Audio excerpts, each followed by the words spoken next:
Todo mundo sonha em tirar a carteira de motorista, mas poucos estão preparados para as consequências de uma multa de trânsito. Além de pesar no seu bolso, os pontos acumulados podem levar até a suspensão da carteira. Nesse vídeo, você vai descobrir o que precisa fazer para recorrer e anular uma multa de trânsito injusta, detalhando os passos e documentos necessários para alcançar o sucesso. Para começar, é importante que saiba que a nossa legislação de trânsito é nacional, mas existem centenas de órgãos de trânsito no Brasil, municipais, estaduais e federais, cada um com suas próprias diferenças no processo. Mas o caminho para recorrer de uma multa e até anulá-la segue algumas regras gerais presentes no Código de Trânsito Brasileiro e são aplicadas de forma igual ou parecida por todos os órgãos de trânsito. Em resumo, ao ser multado, você pode apresentar defesa prévia assim que o auto de infração for emitido. Se a defesa for negada ou não apresentada, será enviada a notificação de penalidade, confirmando a multa. A partir daí, você pode recorrer à Junta Administrativa de Recursos de Infrações, chamada de JARE, e, se o recurso ainda assim for negado, poderá recorrer em segunda instância ao CONTRAN ou CONTRADIF.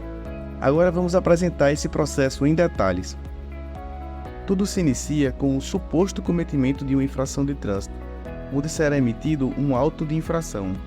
A partir daí, você terá a primeira oportunidade de anular sua multa de trânsito, através da chamada defesa prévia. A defesa prévia consiste, basicamente, em ir contra o preenchimento do auto de infração, ou seja, é preciso que você esteja atento a todas as informações contidas nele, com o intuito de identificar possíveis irregularidades, falhas e erros do auto de infração, e assim fazer a sua defesa e derrubar sua multa logo no início. Portanto, se você sabe que foi multado, mas por acaso não recebeu o seu auto de infração, solicite-o ao órgão de trânsito competente o mais rápido possível, para que você consiga organizar sua defesa e não perder o prazo da sua defesa prévia. Caso não apresente defesa prévia ou esta venha a ser indeferida, será enviada a notificação de penalidade ao proprietário do veículo para confirmar a aplicação da multa. Mas, se mesmo após ter realizado a defesa prévia a multa não tiver sido cancelada, você terá a oportunidade de apresentar um recurso de defesa à JARE, ou seja, trata-se da segunda oportunidade de anular sua multa de trânsito. Nesta etapa, o objetivo é combater a notificação de penalidade.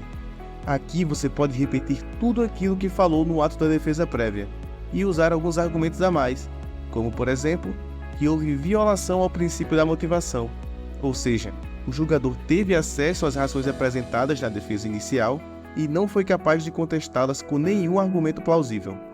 Mas se mesmo assim o seu recurso em primeira instância for negado, você receberá a notificação de decisão e terá a chance de interpor um recurso em segunda instância, tendo agora sua terceira oportunidade de anular sua multa de trânsito. Mas lembre-se de que você só pode recorrer em segunda instância se já tiver apresentado um recurso em primeira instância e ele tiver sido negado. Na fase de recurso em segunda instância, seu objetivo é combater cada uma das razões do indeferimento do recurso em primeira instância. Por esta razão, é de suma importância que tenha em mãos o julgamento do recurso apresentado à JARE, para que veja os motivos que o julgador apresentou para indeferir o recurso em primeira instância, e assim você possa combater expressamente aquilo que foi analisado pelo julgador. Por fim, é importante destacar que, caso não alcance sucesso interpondo recurso em segunda instância ao CONTRAN ou CONTRADIF, ainda poderá buscar reverter este resultado judicialmente.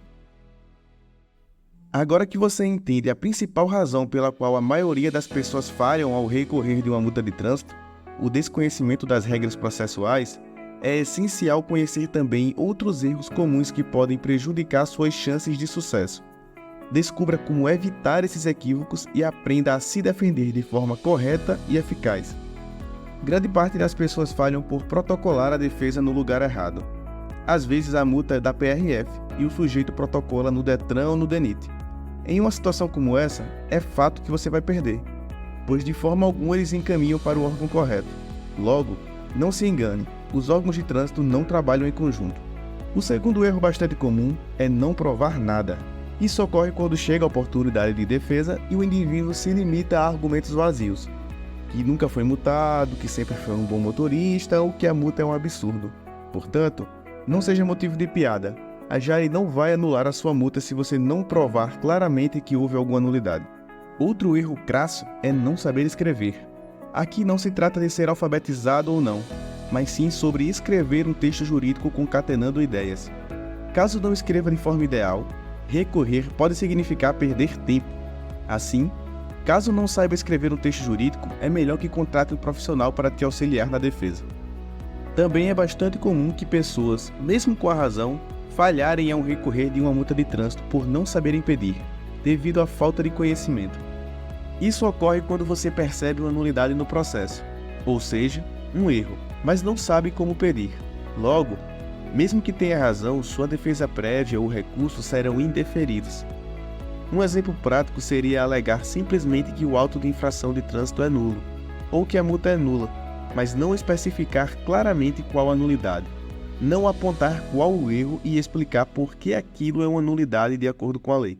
Caso o indivíduo apresente uma resposta vaga e superficial, o órgão de trânsito vai simplesmente indeferir a defesa com o seguinte argumento. Analisando os argumentos do autor, verifico que não foi comprovada nenhuma nulidade. Portanto, indefiro a defesa apresentada. Sendo assim, é uma cilada fazer sua defesa sem auxílio de um profissional quando você tem razão, mas não sabe como escrever corretamente. Mas afinal, o que te faz ganhar? É simples, basta identificar uma nulidade no processo, ou seja, um erro, e atacá-lo com assertividade. Em outras palavras, trata-se basicamente de mostrar a nulidade ao julgador e dizer por que isso é um erro. Caso não haja dessa forma e não utilize as ferramentas já apresentadas neste vídeo de forma correta, você vai entrar para as estatísticas das pessoas que não conseguem anular uma multa de trânsito. Bem, dando seguimento, é preciso que você saiba que existem centenas de nulidades possíveis dentro de um processo. Agora vamos nos aprofundar em alguns exemplos de nulidade. Algo bastante comum é a nulidade devido a problema de notificação. O artigo 281, inciso 2º do Código de Trânsito Brasileiro, prevê que, se a notificação de autuação não for expedida no prazo máximo de 30 dias, o auto de infração será arquivado e julgado insubsistente. Ademais, se a notificação de autuação de trânsito for enviada para um endereço errado, estando seu endereço devidamente atualizado no sistema do órgão de trânsito, também haverá nulidade. Logo, se não receber a notificação de uma multa, você pode fazer a sua defesa baseada no artigo 281 do Código de Trânsito Brasileiro. Nesse caso, o processo administrativo torna-se nulo e nenhuma penalidade poderá ser aplicada a você. Outros exemplos de nulidade fundamentais que você precisa se atentar são os erros no auto de infração de trânsito. Para isso, vamos consultar o artigo 280 do Código de Trânsito Brasileiro, o qual apresenta os requisitos que devem obrigatoriamente constar em um auto de infração de trânsito. Se no seu auto de infração há um erro de tipificação da infração, ou seja, quando a conduta de alguém é enquadrada em uma infração que não corresponde ao que realmente aconteceu, isso pode levar a punições indevidas ou equivocadas. Um exemplo disso seria multar o motorista por dirigir sob influência de álcool, quando na verdade ele apenas se recusou a fazer o teste do bafômetro, que caracteriza uma infração diferente. Outro ponto que não pode de maneira alguma estar errado no seu auto de infração de trânsito é o local, data e hora do cometimento da infração. Se por acaso o local está em branco ou está com uma hora que não condiz com a realidade, existe mais uma nulidade. Além do mais, é importante se atentar a caracteres da placa de identificação do veículo, sua marca e espécie, e outros elementos julgados necessários à sua identificação. Pois, se vai haver a lavratura de um auto de infração de trânsito, será necessário ter no mínimo o registro da placa.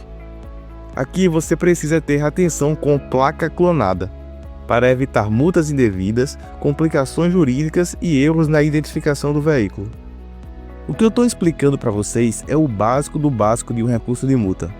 E até agora já te apresentei 3 erros crassos que ocorrem. E qual é o problema? A maioria das pessoas insistem na hora de recorrer em simplesmente alegar que é inocente e que tudo é corrupção. Assim, não alcançam outro resultado a não ser a derrota.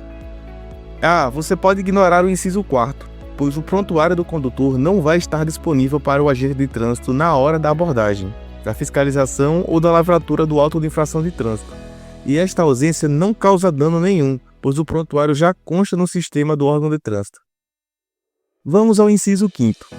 Caso não seja informado no auto de infração de trânsito a identificação do órgão, os agentes responsáveis por te multar e o equipamento pelo qual comprovou-se a infração, fique feliz, pois não saber quem está te multando é uma das causas de nulidade. E por fim o inciso 6º, o qual exige a assinatura do suposto infrator como requisito obrigatório para o auto de infração de trânsito. Caso não haja assinatura do suposto infrator, haverá nulidade. Esses são os erros mais comuns presentes em um auto de infração de trânsito, e acontecem tanto em processo de multa, suspensão ou cassação. Logo, sempre que for multado, veja o artigo 280 do Código de Trânsito Brasileiro, para verificar o que é obrigado ter em um auto de infração de trânsito. Caso tenha algum erro ou falte algo, será nulo. Em resumo, basta demonstrar a nulidade ao julgador para conseguir o deferimento e explicar por que isso é uma nulidade de acordo com a lei. Agora, com tudo que expliquei nesse vídeo, você já tem um norte para começar a fazer sua própria argumentação de forma simples e eficaz. Muito obrigado por assistir.